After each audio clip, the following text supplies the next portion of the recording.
What is good, everybody? This is Charles from Team COG coming at you guys here with a post-commentary duel video here showing Adventure Synchron versus Infernoble post-DUNE. And if you guys happen to know that this last weekend was the DUNE pre-release, I ended up picking up everything. I'm just missing 3 field and a Charles. So huge shout out to my boys at Locals that was able to push through and to get all the stuff that I needed. But anyway, guys, we're going to showcase you guys Synchron. Synchron is not using any of the new stuff. It's getting like the Will Synchron, the Crimson Dragon, or the Revolution Synchron. However, this is just a crazy deck, and like to talk about like a very like fluid freestyle deck that has like linear combos, but also is just like really free form. But anyway, guys, I'm gonna go ahead and press play here. If you guys want to help support the channel, check the links down in the description below. If you guys plan on buying anything from DUNE, use that TCG Player affiliate link. It'll definitely kick back to the channel. It's very appreciated. So anyway, let's go ahead and start out here. So we have game 1 roll up here. I believe I ended up losing the dice roll. Huge shout out. I ended up getting like I ended up rolling right there 2 rings, which is like, those are like the Lord of the Rings exclusive dice for like the Magic the Gathering thing. I ended up rolling 2 1s. So the Synchron player gets to go first, and I will do my very best to like walk through like what he does. The deck is like very like, I'm used to like the level 3 synchro stuff, so he's gonna go ahead and use the like the Junk Warrior and all that type of stuff, but he's gonna go ahead and use the Illusion of Chaos to go ahead and grab the Souls, and then Souls is like really cool. As you guys can see, he has like Fateful Adventure in his hand, it looks like, or yeah, Fateful Adventure. He's going to go ahead and just activate the Souls, sending the Illusion of Chaos, and then he's going to use the effect to go ahead and send Tactics and Fateful Adventure to draw 2. He does this mostly because we've been playtesting a lot together, so he knows like I'm on no like hand traps that can eventually like that can interrupt him, so he just goes ahead and pitch the Tactics. To go ahead and draw 2, he goes ahead and gets the Rite of Aramesir, and this is where he's just going to kind of get to use Aramesir. This is what the Adventure package kind of does for Synchron, is it gives like bodies on the field, which is pretty decent in my opinion. So he's going to go ahead and special summon out the Griffin Rider and normal summon the Jet. He has 1 card left in hand. He's going to synchro for an 8, I believe. That's the call, an 8. Maybe he goes for a Mega. No, he goes for a Cell Synchron. Or Excel Stardust Dragon to go ahead and bring back out the Jet Synchron.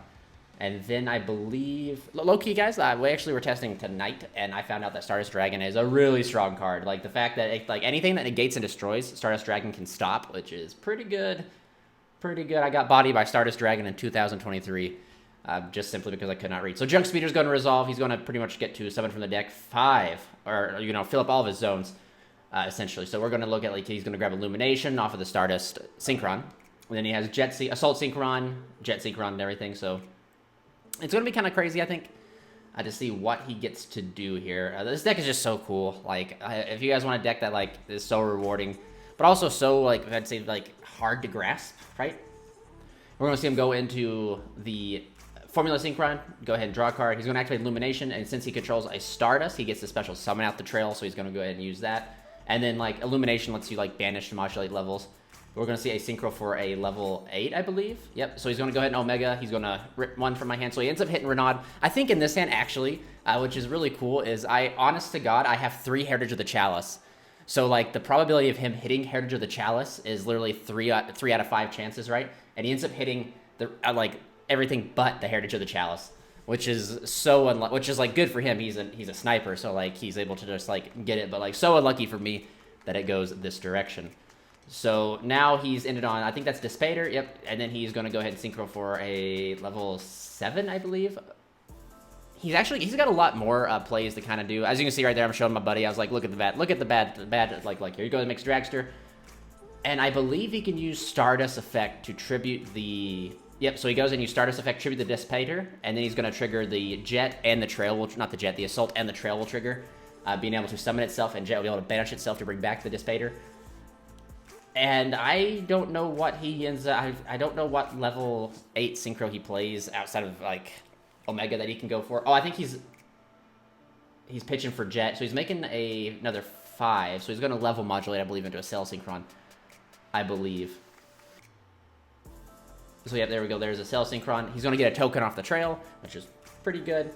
I think he's just trying to shoot for a Baron, honestly, and I don't know if he can do it. I can't remember, to be honest with you. So he ends up banishing Trail, I believe that's what he did, to go ahead and make the Baron. Oh yeah, he can modulate the levels. So like he moved the levels up. I think he sacrificed the the Dawn Dragster here, which I guess isn't too bad. So he's going to go ahead and send another Assault. Assault is going to reduce it, or increase it by 2. Oh, no, he changes his mind. Just so you guys know, this is testing, so, like, it's better to, like, let them get, like, the best board they can get up with. However, my hand currently is not going to break what he has. 3 Heritage of the Chalice is not going to. He's going to end up setting a card. I'm going to draw for turn, and I pretty much just get to fire off Heritage of the Chalice. And if he chooses to negate this, then I'm, you know, that's 2 cards in my head then. So I'm going to go ahead and grab Durandal. He's going to quick Synchro real quick using the token of that to go into charge to go ahead and pick up another card, which isn't really bad. Like the deck can like draw a lot of cards if you guys don't know. So I'm going to go ahead and activate Durandal, probably equipping it to the Baron de Fleur, trying to bait out stuff. That's something good about like Durandal. It just has to target a face-up card, so it's like really good. It fires off into get me Ogier, which is like the best normal summon like the deck has, outside of Connector. We're going to go ahead and normal summon Ogier. Ogier's effect's going to send. I believe I send Gearfried. No, I send Turpin. So Turpin's going to... I'm explaining what Turpin does. So I believe he's going to call by the grave the Turpin, which I don't know if I had anything in my hand. Okay, so I fire off Gearfried, banish to summon out Gearfried, and at this point it don't matter. Like Gearfried's going to be able to go into battle phase, but the Baron's going to be able to solve the Gearfried to that, you know, for its ability to suck up things, because if I could get like so like him actually call by in the grave the Turpin actually hinders me a little bit, because like that would have made my Gearfried negate live. So like I could have solved the board with Turpin, but he was he called by the grave it, so good call on his part. This right here though, I just like I said we go here and then damage calc. He attempts to Dispeter, but I was like Dispeter doesn't negate activations, it just negates the effect. So that means that the Dispeter can't activate and damage. It'd have to be Baron to do it, and so he just goes ahead and uses Baron, which I was like sweet, cool deal. And I just show the other 2. And we just go on into a game 2 scenario. Adventure Synchron being able to put anything here, but like also showing that I opened 3 Heritage of the Chalice, and like again, like this good snipes for my buddy Caleb being able to pick off everything but the Chalice. But I get to go first, and I get to normal summon out Ogier, attempt to use Ogier's effective Foolish Burial, and he's going to fire off Ash here. So I actually get to go Tactics, and I get to look at his hand, and I go ahead and rip out the Imperm. So, funny thing is, maybe if he was going to Ash something, maybe he should have held Imperm instead, making my Tactics dead. But I'm going to go ahead and fire off. And this is why I believe you should play... I've seen some people talk about it in the Infernoble community where you shouldn't play like 3 Renaud and stuff like that anymore. I highly disagree. If there's like a 50% chance, and me and my buddies on my Discord end up doing the probability enough with the calculator, that we have as long as you play 3 Renaud and everything like that, you have a 53% chance, 53.7% chance to be exact, of opening an anti-Nibiru or an anti-Hand Trap line. And that's like the most percentage you can get, so why wouldn't you play that, right? So like, if you cut down Renaud and play it at 2, you're reducing your chances of opening these anti-Nibiru lines, the anti-Nibiru hands. And this is not even including Connector being incorporated into that percentage to be able to hit hand traps. This is just raw Infernoble stuff. So like the percentage of like opening Connector, you throw in 3 cards along with stuff like that, you probably get a higher percentage of being able to, you know, stop one hand trap. But some people out there, man, they're just, I think they're just a little bit confused. I think the deck is a little bit new, and I think like different strokes for different folks. Like I would rather make sure that my hand and make sure I want to play like the deck list that has like the highest probability of protecting every hand, and by maximizing on Renaud and Ogier, you get to do that. Now, Oliver, like I'm kind of 50-50 with Oliver.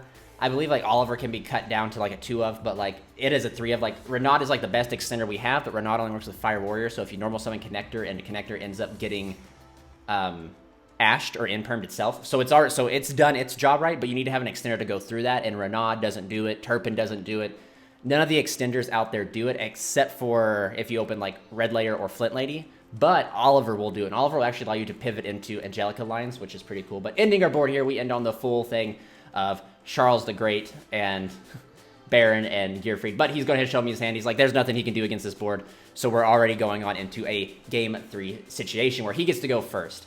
And I've made a few changes to my deck list, actually. I've been able to change it around and maneuver it a bit, because I've normally been playing against hand traps a lot, because I feel like this deck's like engine itself does really good going second. However, I haven't decided to incorporate 3 imperms, because like my number one problem with me personally, because I call it trauma deck building, is that if I had Ash Blossom, Bell, any type of major hand trap, like right, I would draw it for my 6th card and it's dead. Whereas like imperm, if I draw it for a 6th card, it can still be used, it's still useful. So I'm playing imperms in the list. I think my list currently is 42, and that's like where, and 42 is kind of a good number because it's going to offset the 2 equips you never want to see, which is like Divine Sword and the Metal Silver. But we're going to see the Dawn Walker fire off here. this card is so cool. It just sucks that, you know, you're always going to see Escanor, the Fire Ant. But it is what it is, as they say. Just sit here. Like I said, I didn't open any Interruption. And this is like, I don't have a side deck really yet built for this. At this current moment, I do now. I was really holding out until I got all the cards with it. So, like, he's going to be able to, like, play freely. So what you're going to see is more than likely just main deck engine. And you guys, I think this right here will show you really what I mean by, like, the main deck itself. Without any sidecars, the main deck itself is able to push through so much disruption. And you'll be able to see that here. And it's like, even in the games we play tested tonight with all the stuff and like everything, like the deck's engine itself can push through a lot on its own, because almost every card demands a response, whether the field spell demands a response, Ogier demands a response, Renaud, Oliver, Turpin, all of them demand responses, right? So like it puts like the opponent in particular, like having to like force them to like use their negates. Like Isolde, you make Isolde, like they're going to stop Isolde. But Stardust Dragon, very good card. I literally tonight when testing, I ended up making Gearfried, and Gearfried attempts to negate and destroy, and Stardust can stop that. Fun fact. But we're going to see just a simple Baron and Herald pass. So Herald is actually pretty good against this deck. It shuts off the Angelica. But I'm going to special summon out Red Layer as just a frame 1 summon. I'm going to attempt to activate the field spell. Not using the pay 12 yet, just, you know, firing it off so that I can have it on field. So like this card right here demands a response. So like he's not going to stop it. So I'm going to go ahead and pay 12 and get Durandal. Durandal's going to be able to get me additional and extender or a starter if I'm missing it. But I see Neospace Connector in my hand. So I'm like holding out because Connector is like full combo, right? So my goal is to try and bait out the Baron and then crash into the Arclight.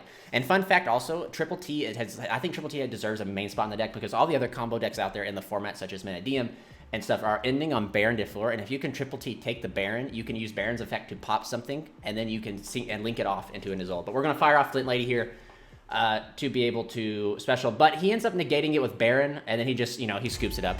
So thank you guys so much for watching. This has been Charles from Team COG, right? So anyway, you guys have a good one. Stay safe. Stay healthy.